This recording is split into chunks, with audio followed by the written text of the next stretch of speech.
Hola a todos, listos para zambullirnos en el misterio de la Ouija. Uf, un tablero que no deja indiferente. ¿Verdad? Para nada. Algunos lo ven como un juego, otros como una herramienta para hablar con el más allá. Algunos incluso un portal demoníaco. Tenemos preguntas. ¿De dónde viene? ¿Cómo se hizo tan popular? Hay explicación científica para su supuesto poder. La Wikipedia habla mucho de la sinceridad y seriedad durante la sesión. No es un juego para tomárselo a la ligera. Exacto. En España se habla de contactar con almas en pena. Almas que buscan consuelo, como si la Ouija reflejara el folclore de cada cultura. Fascinante cómo un objeto tan simple puede tener tanta carga. Hablemos de historia, de dónde viene. Hay teorías Egipto antiguo, época medieval. Muchos mitos. La Ouija es más reciente, siglo XIX, auge del espiritismo, con las mesas parlantes. Ah, sí. Esas que se movían por los espíritus. ¿Qué conexión hay con la Ouija? Verás, década de 1850, auge de las mesas parlantes, Allan Kardec y su doctrina espiritista. Imagínate la expectación, comunicarte con los muertos. Y no solo eso, Kardec proponía una jerarquía de espíritus, desde los más elevados hasta los más terrenales. Un sistema de creencias complejo, más allá de la simple comunicación. ¿Y cómo llegamos a la Ouija? La gente buscaba formas más rápidas de hablar con los espíritus, algo más allá de las mesas. Y aparecen dispositivos como la planchette, una tablita con ruedas y un lápiz para escribir más fluido. Ajá. Luego, en la década de 1880, aparecen los primeros tableros parlantes, con letras, números precursores de la Ouija. Los precursores. ¿Y cuándo aparece la que conocemos? En 1890, Elijah Bond y la Kennard Novelty Company patentan el tablero Ouija. Dicen que demostraron su eficacia en la oficina de patentes. Un momento. Demostraron que contactaba con espíritus en la oficina de patentes. Parece que sí. Usaron la Ouija para deletrear el nombre del director de patentes. El hombre, alucinado, les concedió la patente. Increíble. Pero si se patentó como un juego, ¿cómo se volvió tan misteriosa y temida? Buena pregunta. Ahí entra el marketing, conectar con lo que la gente necesita. Se presentaba como algo divertido, accesible, una forma de conectar con lo desconocido. Y en un mundo conmocionado por guerras, la idea de hablar con los fallecidos sería muy atractiva. Sin duda.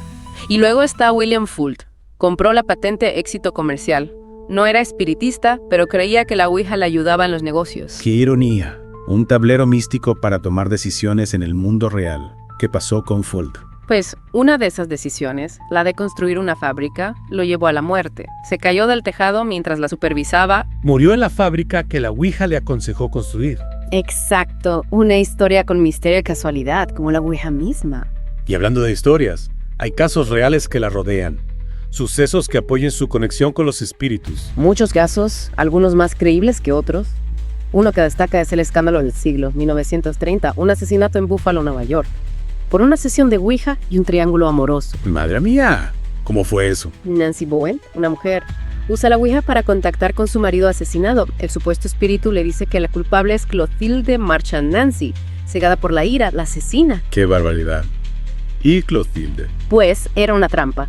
Lila Emerson, la amante del marido, manipuló la sesión para incriminar a Clotilde y quedarse con su amado. Engaños, celos, un final sorprendente.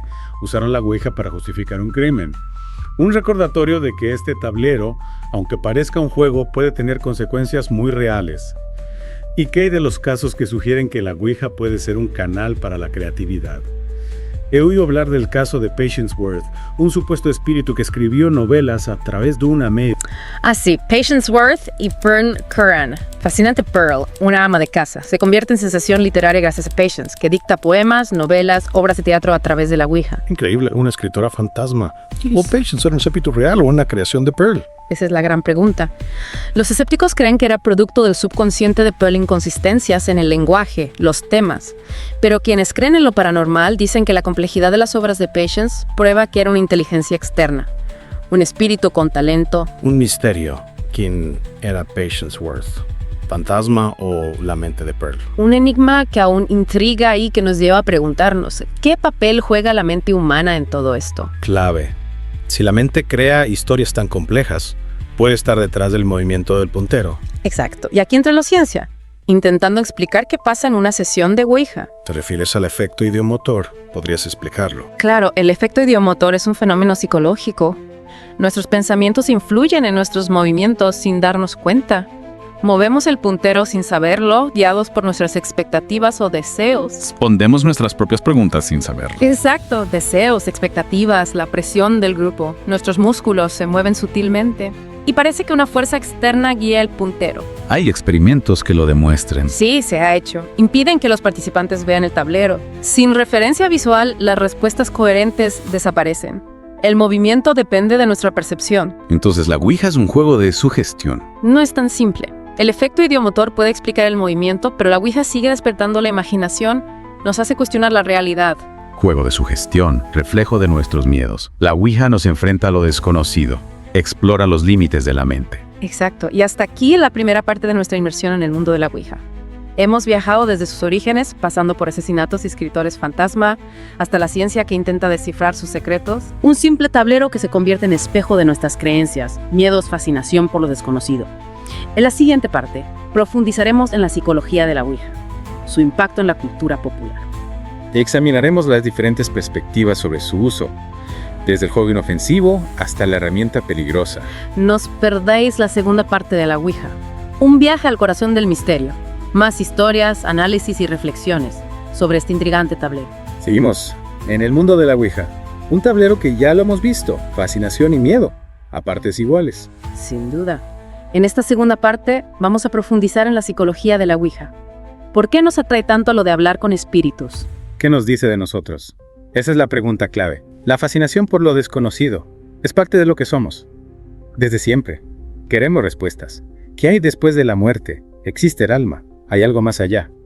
Y la Ouija, en cierto modo, ofrece una conexión con ese más allá, como una ventana a lo invisible. Exacto, para algunos. Es consuelo ante la pérdida. Sentir que hay un vínculo, aunque sea a través de un tablero, como aferrarse a la esperanza de que la muerte no es el final. Se menciona que la Ouija fue muy popular tras la Guerra de Secesión en Estados Unidos. Y luego, de nuevo, tras la Primera Guerra Mundial, las grandes tragedias nos empujan a buscar respuestas en lo sobrenatural. Es lógico, muerte y sufrimiento a gran escala. La gente busca consuelo, explicaciones, un sentido a lo que no tiene la Ouija. Con su misterio, ofrece una vía de escape a la incertidumbre. Claro, pero cuando esa búsqueda de respuestas se vuelve obsesión.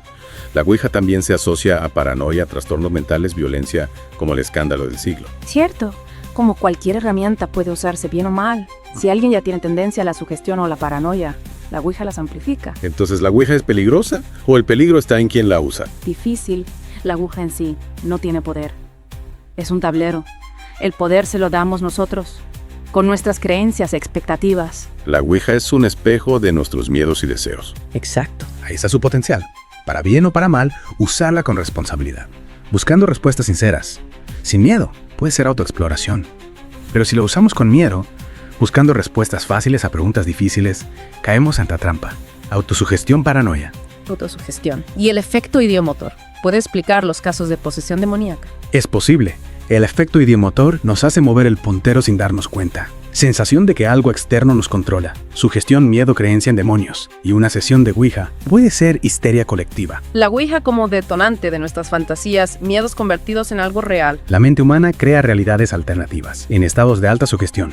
Y la Ouija, con su misterio y supuesta conexión, es un catalizador para este tipo de experiencias. Entonces, el miedo a la Ouija es miedo a lo desconocido, a lo que no controlamos. En gran parte sí. La Ouija nos enfrenta a la posibilidad de que haya fuerzas que no entendemos, que escapan a la lógica. Y eso da miedo. Hablando de miedo. Y la Ouija en la cultura popular. Películas, libros, leyendas. Un icono de lo paranormal, símbolo de nuestra fascinación por lo desconocido, conectar con el más allá. Y Hollywood, claro, sabe cómo aprovecharlo. Ya a principios del siglo XX, la Ouija en el cine, aunque en comedias, no en terror. Cierto, The Ouija Board de 1920, con animación de Max Fleischer, mostraba la Ouija como algo curioso, divertido. Tantas historias, emociones tan intensas. La cultura popular influye en cómo vemos la Ouija o es al revés. Una relación. La Ouija refleja nuestras creencias, miedos y la cultura popular.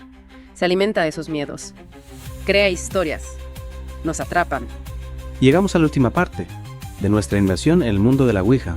Y nos queda la pregunta clave, ¿qué es realmente la Ouija? Esa es la cuestión. Y como ya vimos, no es fácil responder. Las opiniones son tan variadas como las personas que la usan, que hablan de ella. Cierto. Hay quien la ve como un juego. Algo. Algo inocente. como un oráculo moderno. Claro, para esas personas no hay nada sobrenatural. Un tablero con letras y números, el azar, la sugestión mueven el puntero. Pero también están los que creen que es para contactar con espíritus. Para los que creen en lo paranormal, la Ouija es un portal, un medio para comunicarse con entidades espirituales. Mover el puntero no es un juego, es un acto con consecuencias en el mundo espiritual. Un mismo objeto, significados tan distintos, depende de nuestras creencias. Totalmente, la Ouija como símbolo se carga de significado según las creencias de quien la usa. Si creemos en espíritus, es fácil verla como un medio para contactarlos. Si somos escépticos, es un juego. La Ouija es un reflejo de nuestra visión del mundo. Exacto, no es más que un tablero, pero el poder positivo o negativo lo ponemos nosotros. Poder negativo. La Ouija también genera miedo, posesión demoníaca, peligro. La imagen de la Ouija como un portal demoníaco, el cine, la literatura al exorcista. Para muchos, la Ouija es tentar al destino jugar con fuerzas que no entendemos, que podrían volverse contra nosotros. La ciencia descarta la Ouija como portal. La ciencia no puede afirmar ni negar lo sobrenatural. Se basa en la observación, la experimentación. Y lo paranormal escapa a esos métodos.